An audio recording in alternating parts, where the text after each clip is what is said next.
हाँ तो स्टूडेंट्स, इससे पहले कि मैं रिवर्स चार्ज मैकेनिज्म का कंसेप्ट आपको समझाऊं, आपको मुझे ये याद दिलाना पड़ेगा कि supply of service, time of supply के अंदर हमने कौन सा प्रोविजन पढ़ा, क्या देखना रहता है उसके अंदर।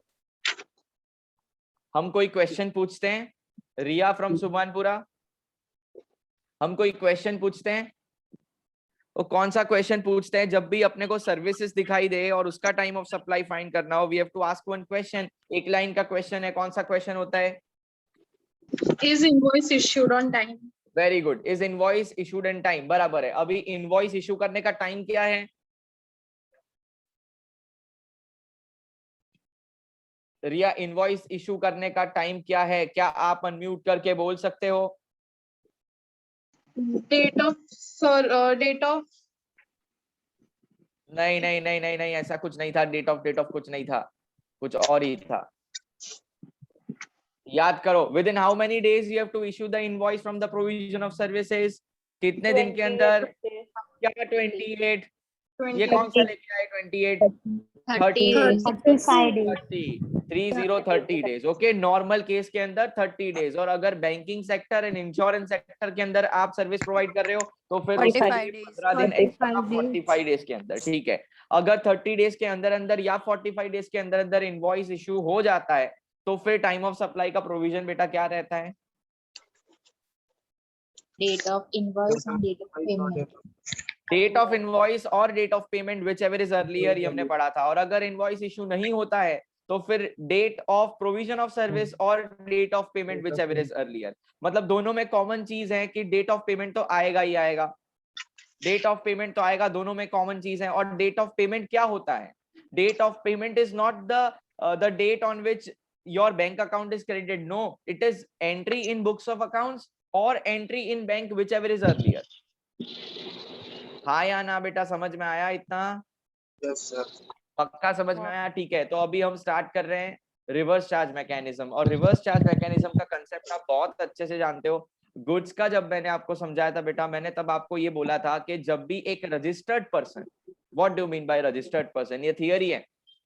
रजिस्टर्ड पर्सन मतलब टैक्स पेयर जिसके पास जीएसटी नंबर ऑलरेडी है। ओके, एक रजिस्टर्ड पर्सन, गुड्स की बात कर रहा हूं, जब अनरजिस्टर्ड के पास से गुड्स परचेस करता था, याद करो रिलायंस एंड भागा वाला एग्जांपल याद करो। अभी कुछ वीक पहले ही हमने ये एग्जांपल डिस्कस किया था। रिलायंस को 4G फोन लाने थे और उसके लिए वो भागा के पास जाता था कि तेरे पास जो भी 4G फोन है वो मुझे दे दे। अब यहाँ पर रजिस्टर्ड पर्सन अनरजिस्टर्ड पर्सन के पास से परचेस कर रहे हैं, मतलब R to U R, registered to unregistered. Who is a buyer? Registered. And who is a seller? Unregistered. वैसे केसेस के अंदर आरसीएम अप्लाई हो जाता था। अभी भागा सेल कर रहा है, एक्चुअली तो भागा को जीएसटी पे करना था, लेकिन वो तो जीएसटी के अंदर रजिस्टर्ड है ही नहीं, तो वो लायबिलिटी किस पे शिफ्ट हो जाती थी? बायर पे हो जाती थी, और रिलायंस अपनी जेब से जीएसटी भरता था। ये आरसीएम का कंसेप्ट था। याद आ गया?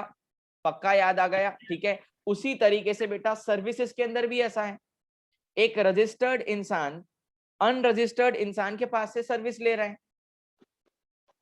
ऐसा सोचो कि रिलायंस लिमिटेड को कोई लेट्स से कोई ऐसा टेक्नोलॉजिकल सर्विस लेना था और वो भागा के पास गया। फर्क तो सिर्फ इतना ही है, गुड्स एंड सर्विसेज का है, फर्क इतना ही है। बाकी कॉमन चीज क्या है? रजिस्टर्ड इंसान अनरजिस्टर्ड इंसान के पास से सर्विस लेता है, और तब हम बोलते हैं यहाँ पर आर एंड यू आर के बीच में ट्रांजैक्शन हो रहा है, क्योंकि अनरजिस्टर्ड इंसान तो जीएसटी पे नहीं कर सकता, उसके पास तो नंबर ही नहीं है जीएसटी का।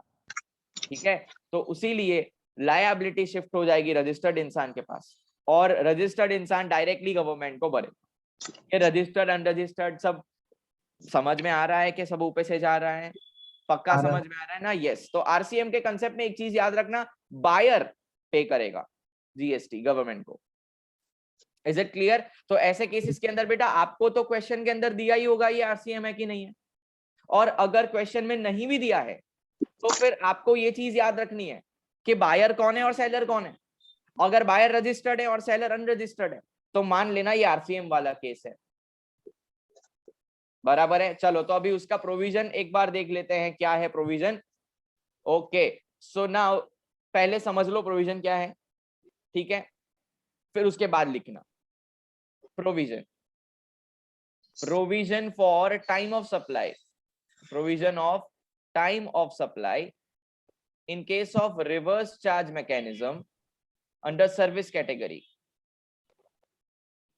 Okay, it is A or B. क्या होगा पूरे जीएसटी के अंदर जब भी कंपैरिजन होगा, whichever is earlier. yes, उसका लॉजिक पता है, उसका लॉजिक पता है क्यों सरकार ने whichever is earlier रखा हुआ है बेटा, क्योंकि सरकार चाहती है कि जल्द से जल्द जीएसटी तुम भर दो, तो अगर डेट जल्दी आएगी तभी तो सरकार के पास पैसा जल्दी आएगा। याद है ना, मैंने बताया था ये चीज भी आपको, ठीक है। ए में आपको भी यहां पर लिखना है बेटा 61st डे। याद आया कुछ याद आया? क्या याद आया? रिवर्स चार्ज मैकेनिज्म के अंदर गुड्स के अंदर 31st डे था, 31st. यहाँ पर 61st डे है। तो अभी आपको उंगलियों का इस्तेमाल नहीं करना है, नहीं तो आप पागल हो जाओगे गिनते गिनते। 31st तक बराबर था, 61 में कोई नया लॉजिक लाना पड़ेगा, ठीक है। 61st day from the date of invoice, लिख दो 61st day from the date of invoice, 61st day from the date of invoice. Or B, date of payment, and you know very well what is the date of payment, it is books or bank. Bank, whichever. Yes, whichever is earlier. 61st day from the date of invoice or date of payment, whichever is earlier. इस तरीके से अपने को time of supply reverse charge mechanism service का provision याद रखना है। अच्छा, अगर हम इसको कंपेयर करें गुड्स वाले के साथ तो क्या फर्क था? गुड्स में क्या था? 31st day from the date of invoice और date of receipt of goods और date of payment whichever is earlier था। उधर 3 का कंपैरिजन था, इधर 2 का कंपैरिजन है बेटा, हाँ या ना? Yes, sir. जाग रहे हो, सो गए? जाग रहे. यहाँ सिर्फ 2 चीजों का कंपैरिजन है। तो चलिए इसको पहले आप लिख लीजिए इसको, उसके बाद क्वेश्चन सॉल्व करते हैं। पहले आप शांति से इसको लिख लीजिए।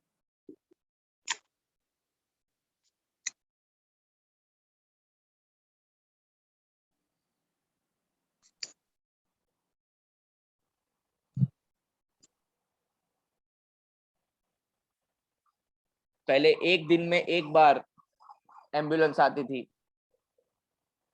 फिर 5 मिनट में 3 बार गई। सही बता रहा हूं, केसेस बहुत बढ़ रहे हैं, situation is getting worst.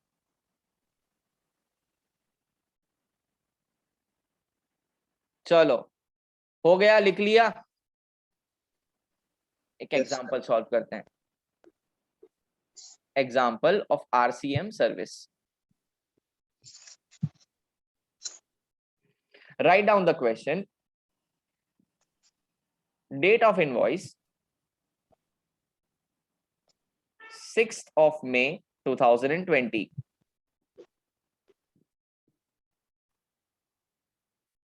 Date of payment उसके अंदर entry in books of recipient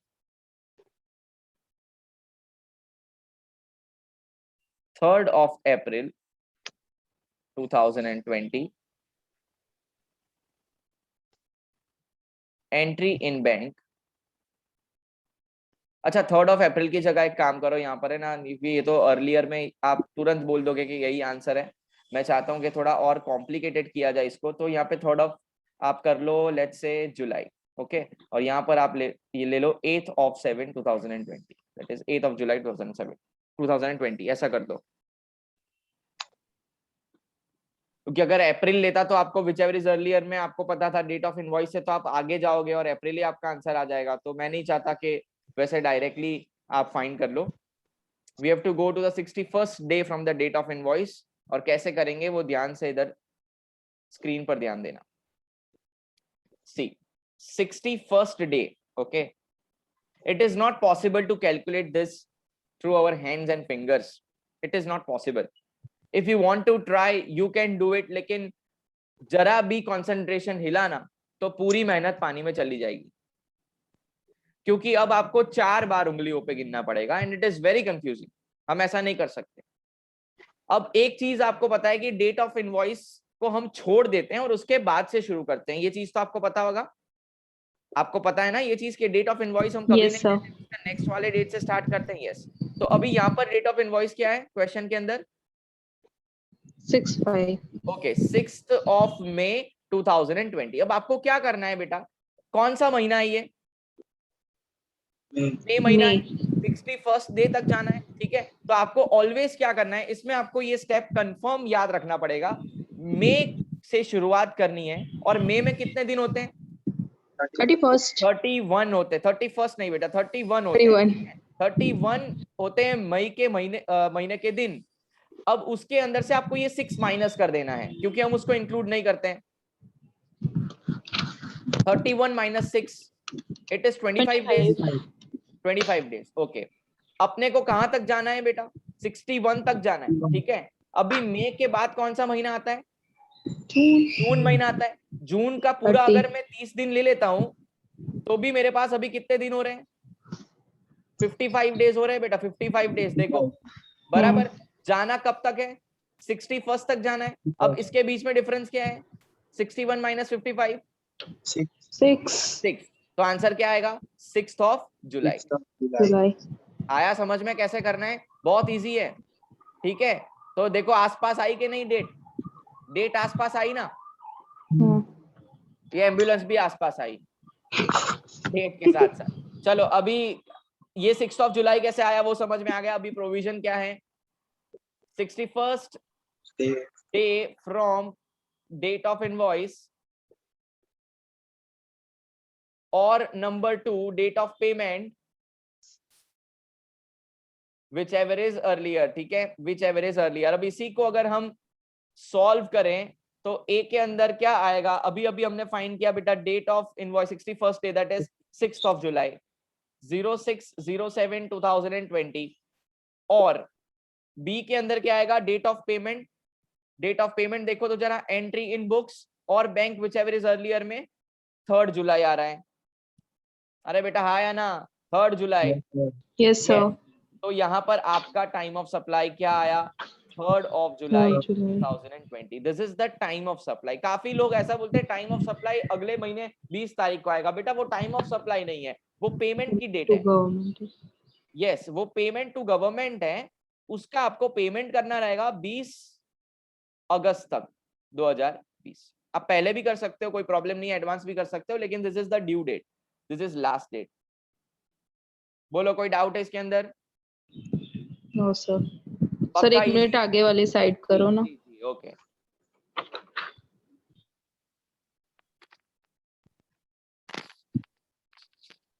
कोई डाउट तो पूछ लेना, क्योंकि ये सर्विस का आखिरी प्रोविजन है, इसके बाद कुछ नहीं है।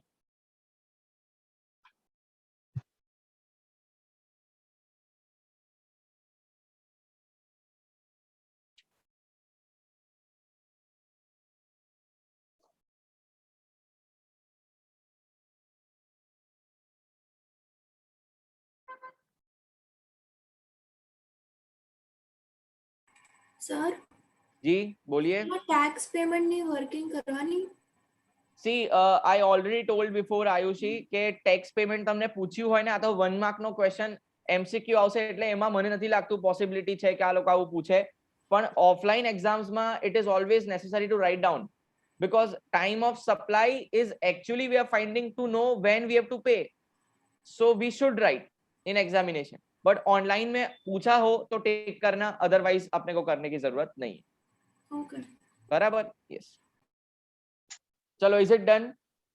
Yes, sir. ओके चलो, now I am sharing some another thing, ताकि हम वो भी सॉल्व कर लें। काफी इंपॉर्टेंट क्वेश्चंस हैं जो मैंने फाइंड किए हैं। आपको सिर्फ बताना है क्या यहाँ पर आरसीएम अप्लाई होगा क्या, और अगर होगा तो फिर प्रोविजन बोल के इसको सॉल्व करना है। बराबर? चलो, स्क्रीन दिख रही है सबको? हाँ सर। दिख रहा है ना? Very good. एक मिनट। ओके बेटा, चलो अभी क्वेश्चन देखो क्या है। Messrs XYZ private limited undertook a service of a director, मतलब कंपनी डायरेक्टर के पास से सर्विस ले रही है। होता है ना डायरेक्टर सिटिंग चार्जेस, सिटिंग फी, डायरेक्टर सर्विस दे रहा है ना कंपनी को, ठीक है। Mister T worth ₹50,000। जब डायरेक्टर कंपनी को कोई एक्स्ट्रा सर्विस देता है ना, कंपनी को उसका पेमेंट करना पड़ता है डायरेक्टर को, तो डायरेक्टर 50,000 की सर्विस दे रहा है कंपनी। कब दे रहा है वो सर्विस? 15 जैन 2020। तो क्या मैं बोल सकता हूँ यहाँ आरसीएम अप्लाई होगा बेटा? अगर हम ऐसा मान के चले कि कंपनी है, ओके, ये प्राइवेट लिमिटेड है, अगर ये रजिस्टर्ड है, अगर मान के चले रजिस्टर्ड है, और अज्यूम करना ही पड़ेगा, और डायरेक्टर जो है वो यूआरजी है, और ऐसे केसेस डायरेक्टर एंड सर्विस वाले आरसीएम के अंदर फॉलो हो जाते हैं, चाहे वो रजिस्टर्ड हो कि ना हो, सबसे पहले तो ठीक है। लेकिन आपके अंडरस्टैंडिंग के लिए जो कॉलेज में करवाया है इतना ही करवाया है कि अगर एक रजिस्टर्ड इंसान अनरजिस्टर्ड के पास सर्विस ले रहा है तो वो आरसीएम के अंदर आएगा।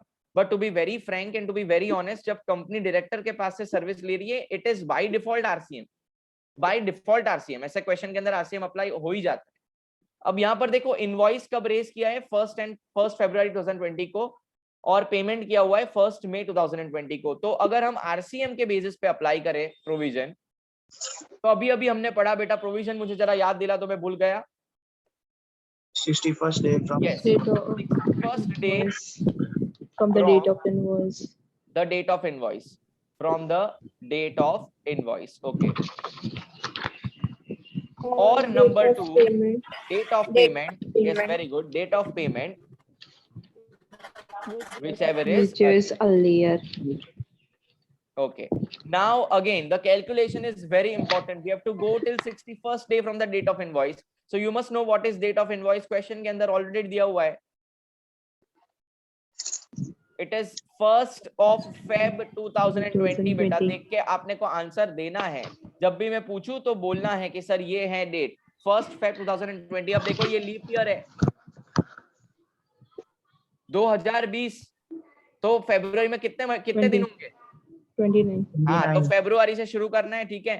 फरवरी से शुरू करेंगे तो 29 माइनस 1, क्योंकि इनवॉइस की डेट को छोड़ देना है। फेब का कितना हो गया? 28 दिन हो गया। यस और नो?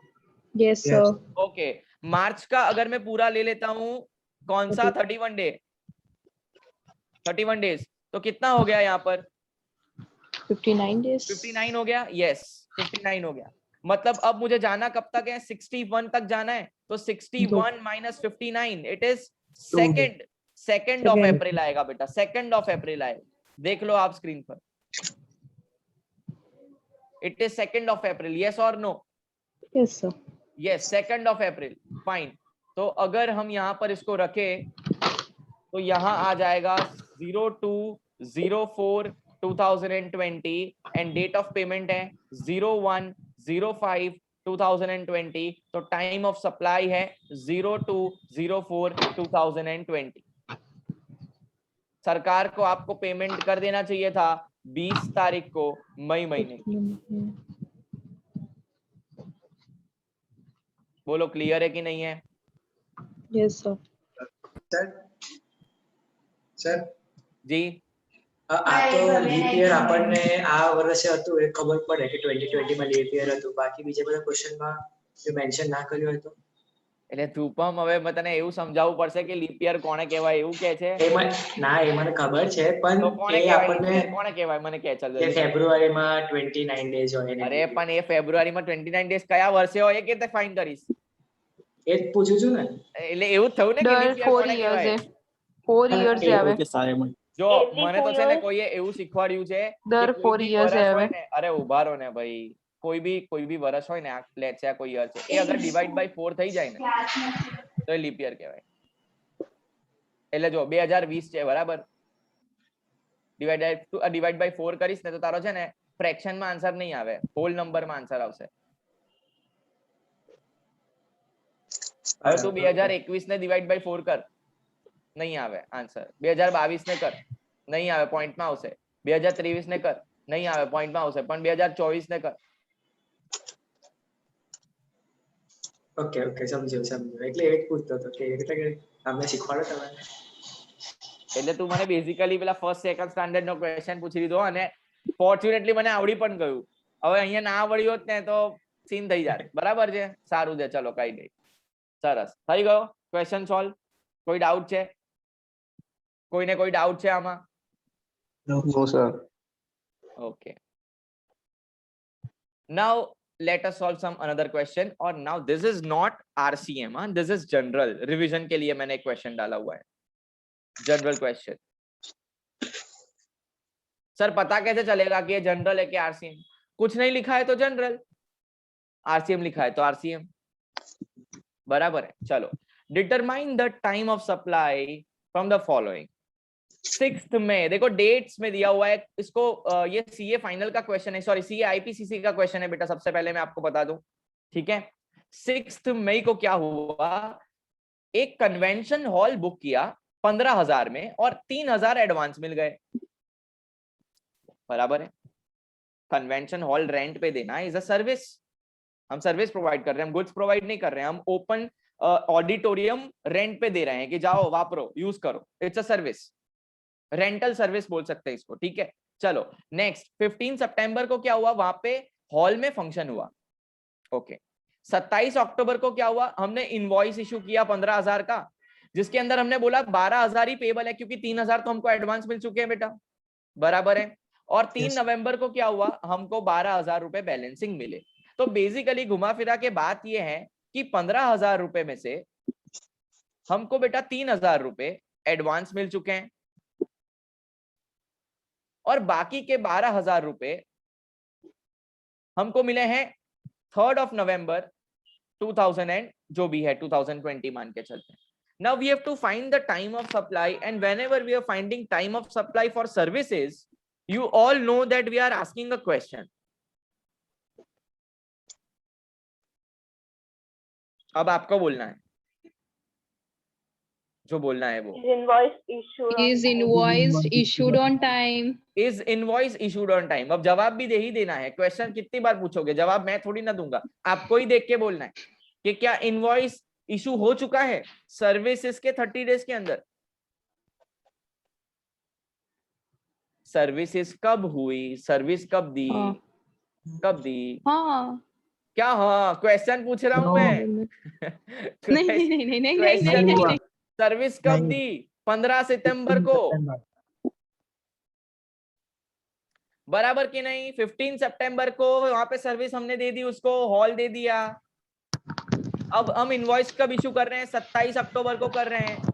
तो बताओ आप मुझे कि क्या इनवॉइस टाइम पर इशू हुआ है क्या. नहीं हुआ है. Okay. So we can say that invoice is not issued on time. और जब इनवॉइस टाइम पर इशू नहीं होता है तो प्रोविजन क्या होता है, Date of service. Very good. गलत है. Date of providing service. हाँ, डेट ऑफ, मतलब बराबर, डेट ऑफ प्रोवाइडिंग सर्विस और Date of payment. एक मिनट यहाँ पे आ गया मैं. डेट ऑफ, बोलो date of providing service or date of payment. Date of payment whichever is earlier. तो अब आप रख लो दोनों पार्ट्स को अलग अलग करके. 3,000 में अगर ये चीज हम अप्लाई करें, date of provision of service and date of payment, तो ऑब्वियसली डेट ऑफ पेमेंट ही आएगा. 6th में देखो डेट ऑफ प्रोविजन सर्विस क्या है, 15th सितंबर है. 15th 9 2020 और डेट ऑफ पेमेंट एडवांस मिला हुआ है 3,000, वो मिला अपने को 6th मई. तो यहां पर क्या आएगा 3,000 के लिए, 6th में is the time of supply. और यही चीज अगर हम बाकी के 12,000 में अप्लाई करें तो फिर क्या होगा, provision date of provision of services 15 सितंबर 2020 और डेट ऑफ पेमेंट इज, कब मिल रहा है पेमेंट, 3rd नवंबर को. 3rd नवंबर. तो फिर यहाँ पर क्या आ जाएगा, 15 सितंबर आ जाएगा टाइम ऑफ सप्लाई. मतलब बेटा 3,000 जो एडवांस मिले उसका जीएसटी तुमको पहले भर देना पड़ेगा, उसके बाद 12,000 जब आए तब भरो. ऐसा वेट मत करो, सरकार को ऐसा मत बोलो अभी तो 12,000 कहाँ आए हैं, बाद में शांति से भरेंगे. तुम्हारा ओम शांति हो जाएगा. बराबर है. गवर्नमेंट को टाइम टू टाइम पेमेंट करना ही पड़ेगा. जब भी एडवांस मिला दूसरे महीने 20 तारीख को उसका जीएसटी भर देना पड़ेगा. उसके बाद 12,000 आएंगे तब भरना शांति से. बोलो यस और नो. सर. ओके बस. तो यहाँ पर आपका ये रूल्स टाइम ऑफ सप्लाई के खत्म हो रहे हैं. मैं खाली चेक कर लूं कोई क्वेश्चन तो नहीं है एक्स्ट्रा. नहीं, ये सब अलग क्वेश्चंस है। अब कोई भी क्वेश्चन बाकी नहीं है। डन। एक बार पूरा टाइम ऑफ सप्लाई में 1-2 मिनट दे रहा हूं, पूरा घुमाओ, देखो कहां पर क्या प्रॉब्लम आ रहा है, रिवीजन करो फटाफट। गुड्स एंड सर्विस का टाइम ऑफ सप्लाई खत्म, 3-4 क्वेश्चन इधर से आएंगे, सारे क्वेश्चन के आंसर सही होने चाहिए।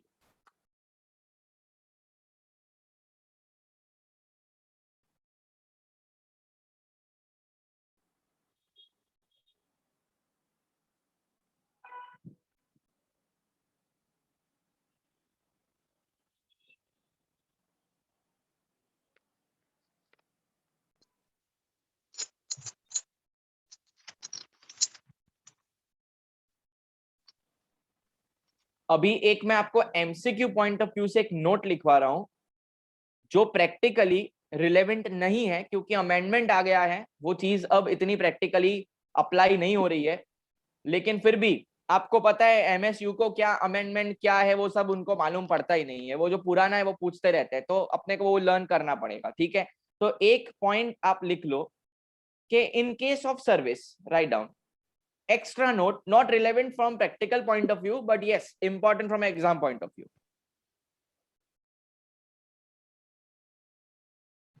In case of services, advance up to rupees 1000, it is not taxable. Advance up to rupees 1000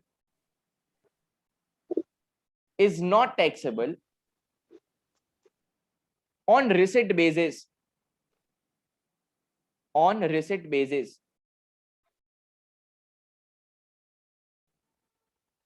It can be carried forward to the next month. It can be carried forward to the next month.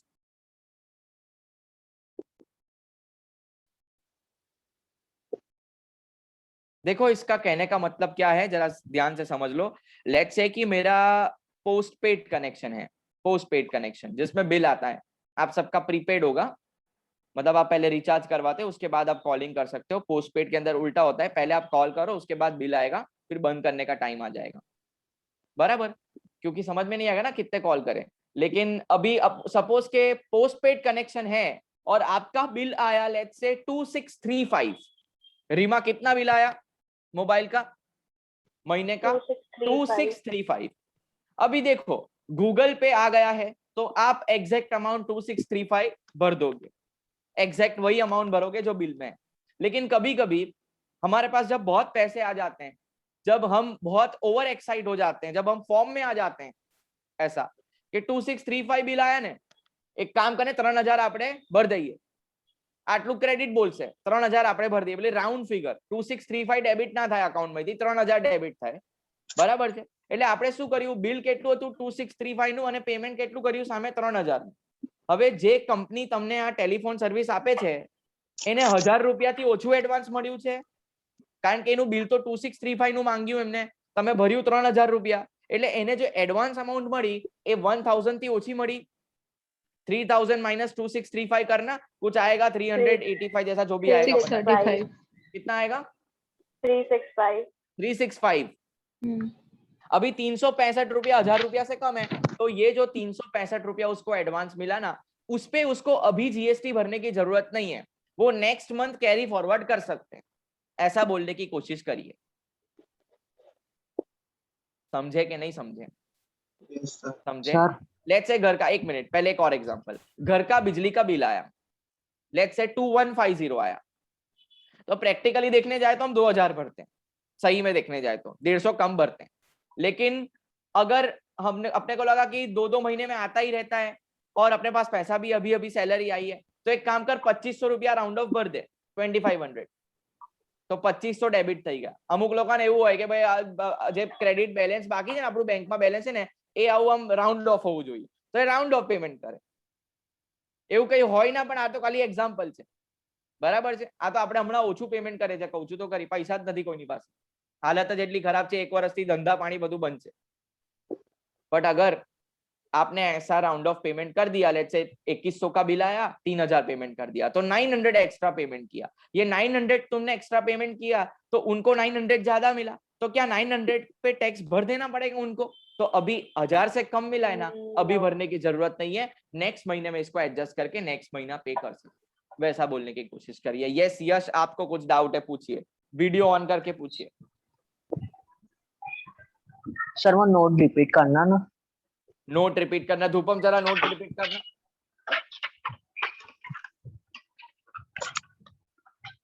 In case of services, हाँ in case of services, advance of rupees 1000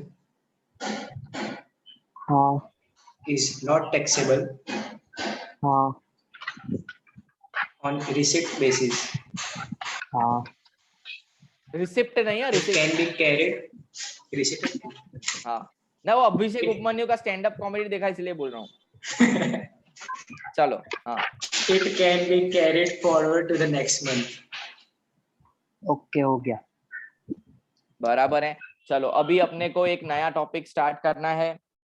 we have half an hour for this, और अच्छे से एक ही provision आज complete करेंगे, ज्यादा कुछ नहीं लेंगे, जो समझ में आ जाएगा वही लेंगे, ठीक है। इसको, इसका नाम है valuation of supply. Give the heading new topic for unit number 2, it is valuation of supply. Give the heading valuation of supply. Sir ji बोलिए। सर इसका पैम्पलेट कब तक मिलेगा? पैम्पलेट मिल जाएगा बेटा, बहुत जल्द मिल जाएगा, चिंता मत करो, ठीक है। वो अभी प्रिंटिंग में है। अभी तो क्या, यूनिट कॉलेज के लेक्चरर से कल ही बात हुई, कॉलेज के लेक्चरर से कल ही बात हुई। अभी ये कंफर्म नहीं था कि यूनिट 2 है कि यूनिट 3। उन्होंने बोला he will take unit 2 and whatever is there in the syllabus is exactly same as what was there in the last year. So कोई नई चीज नहीं है, आपको कोई एक्स्ट्रा पढ़ने की जरूरत नहीं है, पैम्पलेट मिल जाएगा। मैं जो अभी लिखवा रहा हूँ वही चीज पैम्पलेट में, और मैं जो लिखवा रहा हूँ वो बहुत इजी वे में लिखवा रहा हूँ, पैम्पलेट में इससे टफ मिलेगा। तो मैं जो लिखवा रहा हूँ उस पर फोकस करिए, एवरीथिंग विल बी डन। और एक और बात चल लिया, पैम्पलेट में आपको एक भी क्वेश्चन नहीं मिलेगा, एक भी क्वेश्चन, क्योंकि करवाया ही नहीं है कॉलेज में, खाली थियोरी समझाई है। पर थियोरी को जब आप समझ में लेके आओगे तब समझ में आएगा ना कि प्रोविजन क्या है। Yes. मैं अभी आपको थियोरी समझाया था, एक भी सम नहीं सॉल्व करा तो आप पागल हो जाते, देख के समझ में नहीं आता ये सब क्या है, बराबर। तो पैम्पलेट का इतनी चिंता मत करो, मैं जो करवा रहा हूँ उस पर फोकस करो। Give the heading valuation of supply and write down rule number 1, और you can say yes give rule number 1 मत लिखना, सिर्फ नंबर 1 लिखना, रूल नंबर 1 मत लिखना। Number 1, write down transaction value, transaction value write down.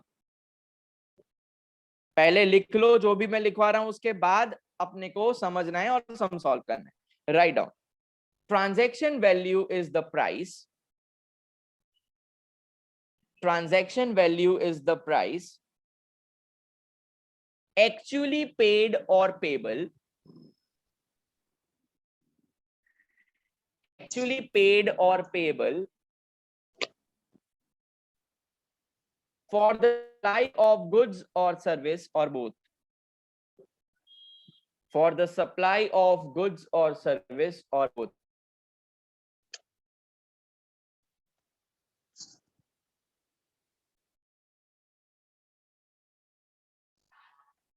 Two conditions must be satisfied. Write down. Two conditions must be satisfied.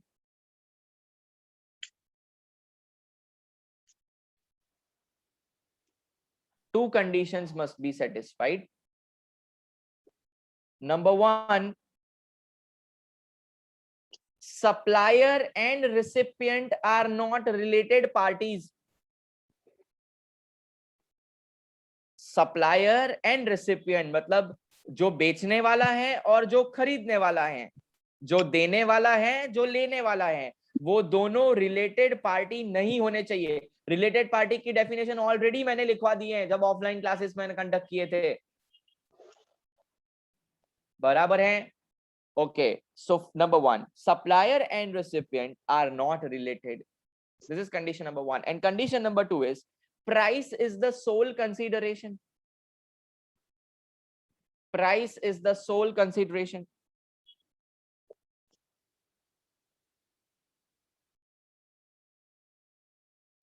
Write down. When both the conditions are satisfied, when both the conditions, Price is the sole consideration, consideration means something in return, consideration, when both the conditions are satisfied,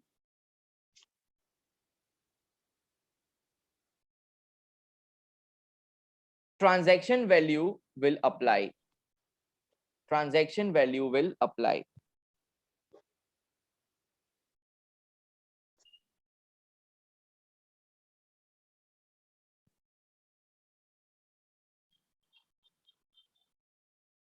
Now draw the format.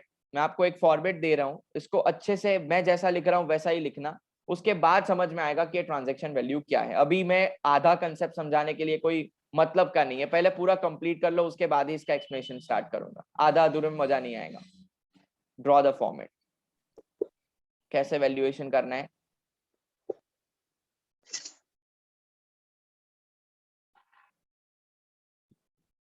यहाँ लिखना inclusions and exclusions from value of supply.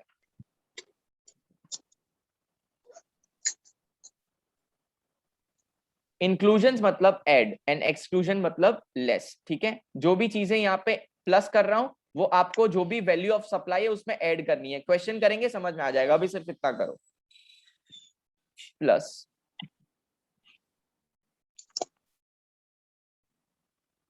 Taxes, fees, duties other than GST. लिखते जाओ, बाद में समझ में आएगा। Plus incidental expenses,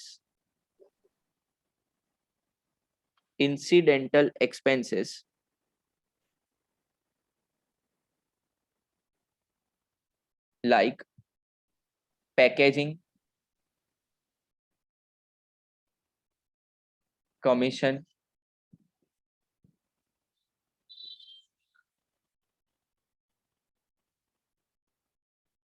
charged by supplier, plus interest, late fees, penalty, etc. plus subsidies other than government subsidies.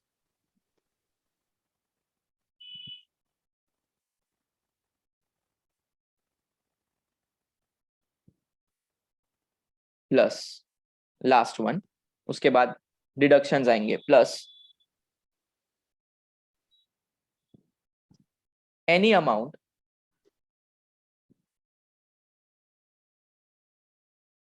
which is borne by recipient on behalf of supplier.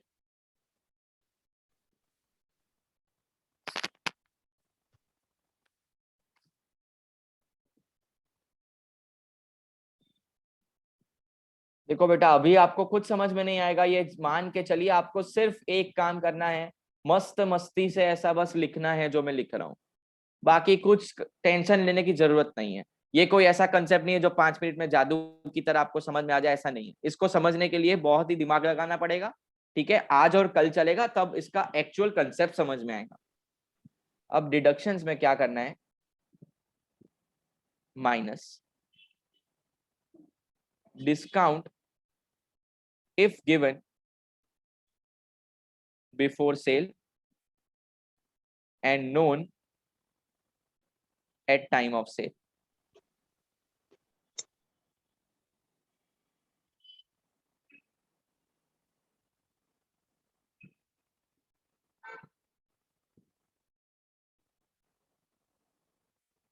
ये जो value निकल के आएगी इसको हम बोलते हैं transaction value.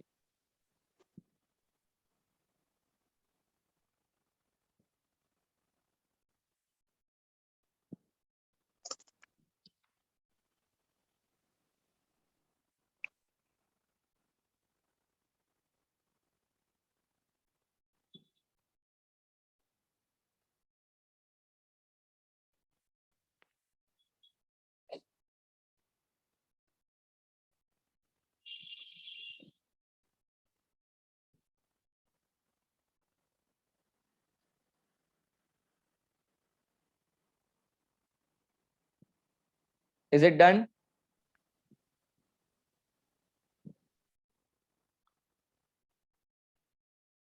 Yes or no?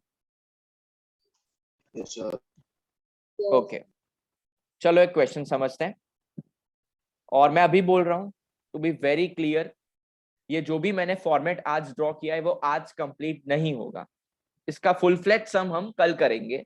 आज छोटे छोटे सम्स करके अपने को कंसेप्ट आधे आधे आधे समझ के, वो बोलते हैं ना कि मतलब एक माला होती है ना, वो बहुत सारे बोल सकते हैं दानों से बनती है, एक एक दाना होता है, वो बहुत कीमती होता है, अगर एक भी दाना उसके अंदर से निकल जाएगा वो मोती वो माला बिखर जाएगी।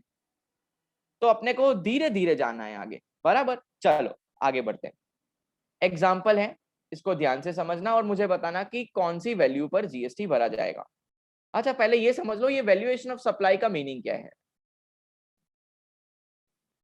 वैल्यूएशन का मीनिंग ये है कि ये चैप्टर आपको ये सिखाएगा, ध्यान सबका इधर होना चाहिए, कान खुले होने चाहिए। ये चैप्टर आपको ये सिखाएगा कि आप बेटा कौन सी वैल्यू पर जीएसटी लगाओगे, वो तो बहुत इंपॉर्टेंट है ना, क्योंकि अगर आपने यही वैल्यू गलत फाइंड आउट करी तो सरकार को जीएसटी गलत जाएगा, हाँ या ना, समझे। अगर वैल्यूएशन का रूल तुमने सही से अप्लाई नहीं किया तो तुम उस पर जीएसटी गलत लगाओगे, जीएसटी गलत लगाओगे तो सरकार को गलत पेमेंट करोगे। तो सरकार चाहती है कि तुम हमारे रूल पढ़ो और पहले वैल्यूएशन बराबर करो। हो सकता है वैल्यूएशन 1 लाख होना चाहिए लेकिन तुमने 2 लाख कर दिया हो, तो यहाँ पे तुम आप जीएसटी ज्यादा भर दोगे। हो सकता है वैल्यूएशन 3 लाख होगा लेकिन आपने कुछ गलत रूल लगाया और आपने सिर्फ 1 लाख वैल्यू कंसीडर करी, तो आपने कम जीएसटी पे करा। बेटा हाँ या ना, समझ में आ रहा है कि नहीं? है ना? तो वैल्यूएशन ऑफ सप्लाई से हमको एक ही बात क्लियर होती है कि we must find out the correct amount on which GST is to be applied. Unless and until we will not find the correct amount, the tax paid to government will be wrong. हो सकता है आपने गलत tax पे कर दिया, ज्यादा tax पे कर दिया, उतना पैसा आपने ज्यादा पे कर दिया, वो बचाया होता तो घर चलता। जहां जितना पे करना चाहिए उतना ही पे करना चाहिए।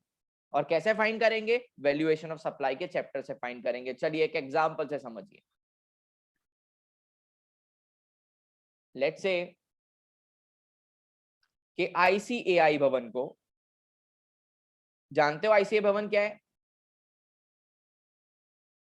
जो लोग सीए करते हैं ना, यस, जो सीए करते हैं ना उनकी ये इंस्टीट्यूट है, ठीक है। आईसीएआई भवन को एक बोल सकते हैं लेट्स से कन्वेंशन अरेंज करना था, ऑर्गेनाइज करना था। कन्वेंशन ऑर्गेनाइज करना मतलब बड़ौदा के अंदर, अहमदाबाद के अंदर, सूरत के अंदर जितने भी बच्चे सीए कर रहे हैं वो सब बच्चे 2 दिन के लिए आएंगे इधर कन्वेंशन में, और ऑडिटोरियम हॉल में प्रोग्राम अरेंज होगा, लोग पेपर प्रेजेंट करेंगे, कल्चरल सॉन्ग्स हो, कल्चरल इवनिंग होगा, खाना वाना खाएंगे, नॉलेज शेयर करेंगे, गेस्ट आएंगे, ठीक है, ये सब होगा। तो आईसीआई भवन सोच रही है कि क्यों ना हम गांधीनगर गुरु वाले के पास जाए। किसके पास जाए? गांधीनगर गुरु। देखा है? अरे देखा है कि नहीं देखा है? गांधीनगर गुरु सिटी में है। अगर ये नहीं देखा है तो वो कौन सा है अपना डीमार्ट अकोटा वाला, भूल गया मैं नाम उनका। अतिथि गुरु नहीं, कुछ डीमार्ट है ना वो, अपने कौन सा है यार, गैलेरिया मॉल के कौन सा है, उसके बाजू में एक है ना, वो जो वो आपको नहीं, सरदार पटेल नाम है, बराबर है, सरदार पटेल, जो भी आगे क्या है पूरा नाम, ऑडिटोरियम। उनके पास गए और बोला कि हमको हमारे बच्चों के लिए कन्वेंशन ऑर्गेनाइज करना है, आप 2 दिन के लिए क्या अपना ये पूरा ऑडिटोरियम, पूरा ये जो बिल्डिंग है वो रेंट पे दे सकते हो? तो गांधीनगर घूमने वालों ने बोला, या सरदार पटेल वालों ने बोला ऑब्वियसली हम दे सकते हैं, लेकिन उसका रेंट लगेगा। आईसीआई भवन वालों ने पूछा कि कितना रेंट चार्ज करोगे? तो गांधीनगर गुरु वालों ने बोला कि देखो हम लोग पर डे का 25,000 चार्ज करेंगे, पर डे का, ठीक है। आपको 2 दिन चाहिए तो आपको कितना पेमेंट करना रहेगा? 50,000 रुपीज। लेकिन क्योंकि हम लोग आपको ये ऑडिटोरियम दे रहे हैं कन्वेंशन एंड एंटरटेनमेंट पर्पस के लिए, हम लोग आपसे 5% एंटरटेनमेंट टैक्स भी कलेक्ट करेंगे, हमारी रिस्पॉन्सिबिलिटी, हमको कलेक्ट करना पड़ता है, ऐसा बोला। 5% एंटरटेनमेंट टैक्स भी कलेक्ट करेंगे। तो अगर लॉजिकली बेटा ध्यान सबका व्हाइट बोर्ड पे होना चाहिए, अभी भी बोल रहा हूं, सब इधर देखेंगे। अगर लॉजिकली देखने जाए तो हम जो सर्विस ले रहे हैं उसका हम पेमेंट 50,000 कर रहे हैं, this is for pure service, बराबर है। लेकिन हम उसको एक्स्ट्रा पेमेंट भी कर रहे हैं। एक्स्ट्रा पेमेंट क्या कर रहे हैं हम? 50,000 का 5% एंटरटेनमेंट टैक्स भी देना पड़ेगा, ठीक है, क्योंकि हमने बच्चों को एंटरटेनमेंट प्रोवाइड किया है, टैक्स कलेक्ट करना बहुत जरूरी है, एंटरटेनमेट टैक्स। तो 5% 50,000 का कितना हो गया? 50,000 का 5% कितना हो गया? 2500। तो हमने उसको पेमेंट कितना किया? 52,500, यस और नो? Yes sir. अब वो जीएसटी भी कलेक्ट करेगा, यस और नो? वो जीएसटी भी कलेक्ट करेगा, वो रजिस्टर्ड पर्सन है। और मान के चलते हैं जीएसटी 18% है, तो 9% सीजीएसटी और 9% एसजीएसटी लगाना है, यस और नो? अब क्वेश्चन देखो, क्वेश्चन सुनो ध्यान से। क्वेश्चन ये है मेरा कि ये जो 9% जीएसटी लगाना है वो कौन सी अमाउंट पे लगाएं? 50,000 पे लगाएं कि 52,500 पे लगाएं? 50,000। मतलब वो सरदार पटेल वाले जो इनवॉइस बनाएंगे बेटा, इनवॉइस, उसमें लिखेंगे ऐसा कुछ कि 2 days hall given to ICAI Bhavan, ऐसा लिखेंगे, इनवॉइस बनाएंगे, एकदम कलर वाला जोरदार इनवॉइस है, 50,000। यहां पर लिखेंगे एंटरटेनमेंट टैक्स कलेक्टेड, लेना पड़ेगा ना, बिल तो लेना पड़ेगा ना, सर्विस लिए तो 2,500। Total invoice value 52,500। लेकिन अब बारी किसकी आई? जीएसटी लगाने की। तो जीएसटी, अच्छा ये टैक्सेबल वैल्यू है, इनवॉइस नहीं, टोटल टैक्सेबल वैल्यू जीएसटी कितना लगाए? 9% सीजीएसटी एंड 9% एसजीएसटी, और टोटल यहाँ कितना लेके आए? वही तो मेन सवाल है, और यही तो है वैल्यूएशन ऑफ सप्लाई। ये वैल्यू कौन सी, किस पे जीएसटी लगाई, यही तो है वैल्यूएशन ऑफ सप्लाई। अब ध्यान से अपना फॉर्मेट देखिए, अपना फॉर्मेट देखिए, ट्रांजैक्शन वैल्यू का रूल देखिए। ट्रांजैक्शन वैल्यू में क्या लिखा हुआ है बेटा, जरा ध्यान दीजिए, आपकी बुक के अंदर फॉर्मेट रेडी है। पहले ही बोला, इंक्लूजन के अंदर पहले ही बोल दिया है कि any taxes, fees, duties other than GST will be included in the value of supply। मतलब आपको 50,000 उसके बाद वो 2,500 ऐड करना है और 52,500 पे 9% GST लगाना है, क्योंकि ये 52,500 है transaction value. Are you getting my point? छोटा सा कंसेप्ट समझ में आया? यस और नो सब अनम्यूट करके बोलेंगे। Yes sir. पक्का समझ में आया? ओके चलो एक और एग्जांपल बेटा, एक और एग्जांपल, रिकॉर्डिंग रख दूंगा, सब आराम से, अगर नहीं समझ में आया देख पाओगे। एक example, Darshan yes you can unmute. Sir हमने वो पहले जो क्वेश्चन किया ना, ये वाला आईसीआई भवन वाला, हाँ तो उसमें डबल टैक्सेशन नहीं होगा? देखो बेटा डबल टैक्सेशन तो होगा, लेकिन मैं आपको एक हकीकत बात बताऊं, ये समझाने के लिए मुझे यहाँ पे एंटरटेनमेंट टैक्स लेना पड़ा। अगर सच में देखने जाए तो जीएसटी जब आया ना, तो एंटरटेनमेंट टैक्स ऑलरेडी चला गया है, तो प्रैक्टिकल लाइफ में कभी भी इसमें डबल टैक्सेशन नहीं होगा। और कुछ केसेस के अंदर तो मैं बोल रहा हूँ, कुछ केसेस के अंदर लॉ इतना है ऐसा कि डबल टैक्सेशन अप्लाई हो ही जाएगा बेटा, ठीक है। और वो ऐसे केसेस है जेन्युइन जिसमें डबल टैक्सेशन होता है, हम कुछ नहीं कर सकते उसका, बराबर। चलो एग्जांपल देखो, मिस्टर ए सोल्ड गुड्स, ये गुड्स का वैल्यू है 50,000 रुपीज, ओके, इसका मार्केट वैल्यू है, मार्केट वैल्यू है। मिस्टर बी को उसने बेचा, ये उसका फ्रेंड है। मिस्टर बी ने बोला यार तू तो मेरा दोस्त है, तू मुझे 50,000 में देगा, थोड़ा डिस्काउंट नहीं देगा? तो बोला कि ठीक है चल, यही गुड्स मैं तेरे लिए सीधा 25,000 में दे रहा हूँ, 50% डिस्काउंट। कितना? 50% फ्लैट ऑफ, क्योंकि वो फ्रेंड है, इसीलिए। लेकिन ए ने बोला कि देख ये गुड्स ऐसे तो मैं तेरे को दूंगा नहीं, इसको पैक करना पड़ेगा, तो इसके ना पैकिंग चार्जेस लगेंगे, पैकिंग चार्जेस लगेंगे 1000, ठीक है, ओके। उसके बाद मैं तुझे तेरे घर पे डिलीवर करूंगा, तो ये जो ट्रांसपोर्ट चार्ज है ना, ट्रांसपोर्ट चार्ज एंड फेयर, वो भी लगेगा let's say 250 rupees. Now what I want is, I want the value of supply, कि मैं अगर मिस्टर बी के पास से जीएसटी लूं तो कितने वैल्यू पर जीएसटी लगाऊं। क्या मुझे मार्केट वैल्यू लेना है 50,000, कि जो मुझे 25,000 वो देगा वो लेना है, और इस packing charges and transport charges का क्या करना है। I want the exact value on which I apply GST. 26,250. Very good. The answer is, sir, what was your value of goods?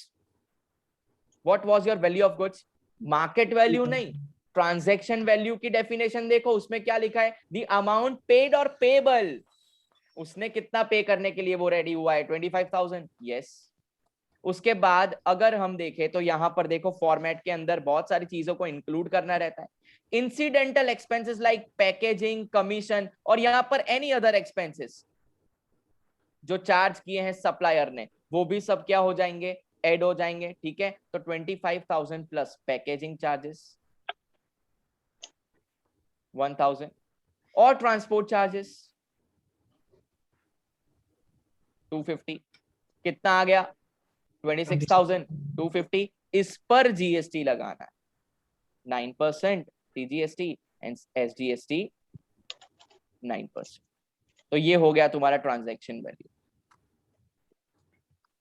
आया समझ में, पक्का समझ में आया, ठीक है। अब एक last question for the day, write down और इसको सॉल्व करने की कोशिश करो। अभी तो मैंने इसकी शुरुआत भी नहीं की है, सिर्फ बेसिक समझाया है, सिर्फ बेसिक समझाया बेटा, ठीक है। तो टेंशन मत लीजिए, छोटे छोटे क्वेश्चन हम सॉल्व करो, पूरा बड़ा क्वेश्चन भी कल सॉल्व करेंगे, वो भी समझ में आ जाएगा। Write down the question now. The question is, जी बोलिए। ये फॉर्मेट बस इतना ही है, मतलब format is over, format is done, format अब आगे कुछ नहीं है, इतना ही है। लर्न कर देना फॉर्मेट को, कल याद होना चाहिए। Write down, X owns a commercial flat. X owns a commercial flat. It is given on rent. It is given on rent.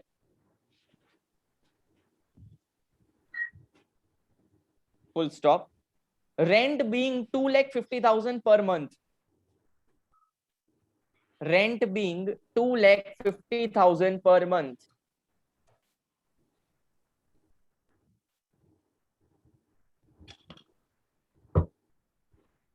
Full stop. Besides rent,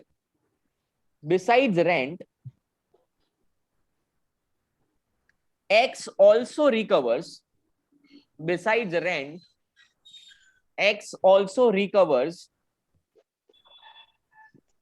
90,000 rupees as property tax.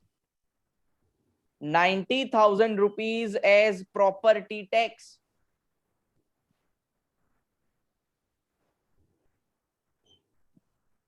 Full stop. X also told that in case of late payment, Shailia from OP Road, are you writing? Yes, sir. In case of late payment, interest will be charged.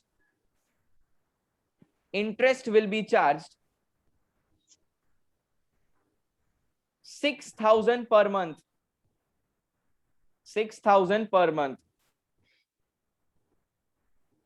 Full stop. Total interest collected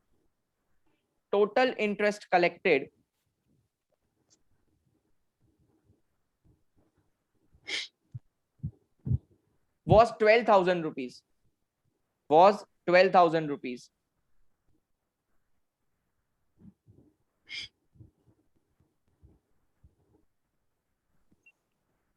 Find out the value of supply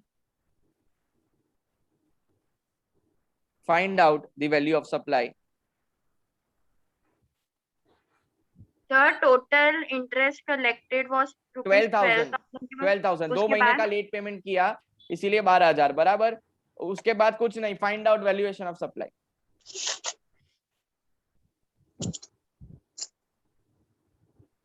tell me what will be the amount.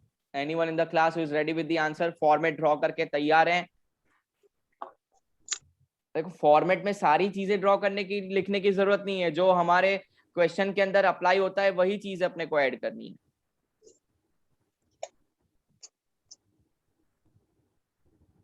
सबसे पहले तो मुझे ये बताओ कि what was the rent collected? 2,50,000. 2,50,000. पूरे साल का होता है ना बेटा? पूरे ईयर का बताओ.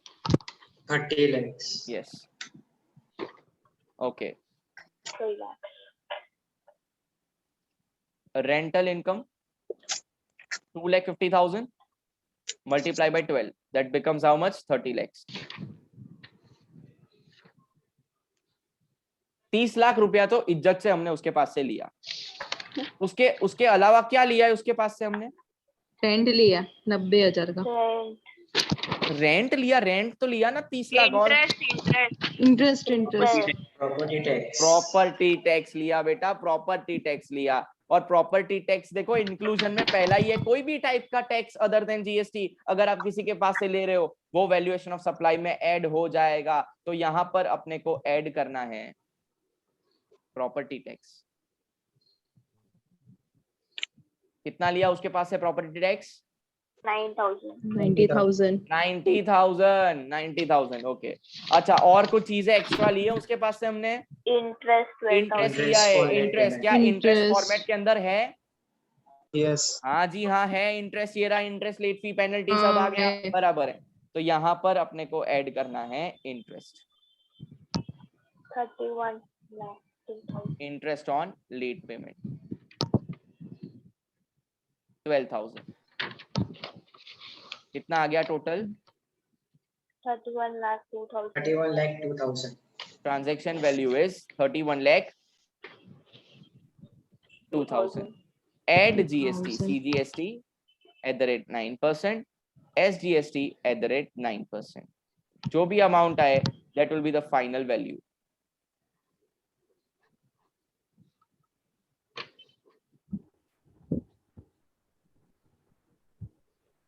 बस that's it for the day. Done.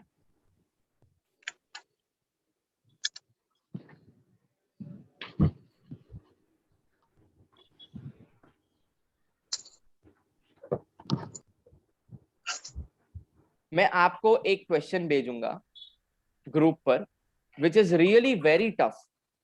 लेकिन इसको कोशिश करो सॉल्व करने की. And I will also send you the answer. मैं तो बोल रहा हूं आंसर लिख दो अभी ताकि आप खुद कंफर्म कर लो कि आंसर आ रहा है कि नहीं. अगर नहीं आ रहा है कल तो सॉल्व करेंगे. Write down the question which I am going to send. उसका आंसर राइट डाउन. सब जीएसटी वीएसटी लगाने के बाद फाइनल आंसर ये आएगा 30,05,460. This is after GST. 30 lakh. Okay. और before GST that is transaction value जो आप सब प्लस माइनस करोगे उसके बाद 25,47,000 आना चाहिए. और जीएसटी रेट है 18%. क्वेश्चन अभी भेज रहा हूं राइट नाउ.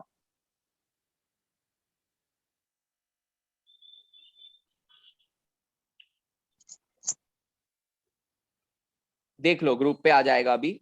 आराम से शांति से देख लो.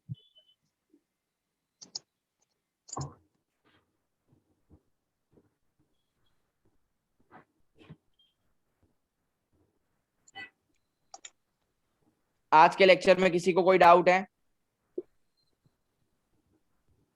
हाँ सर. हाँ सर. और मैंने ये सब ग्रुप पे सेंड कर दिया. एक बार देख लो.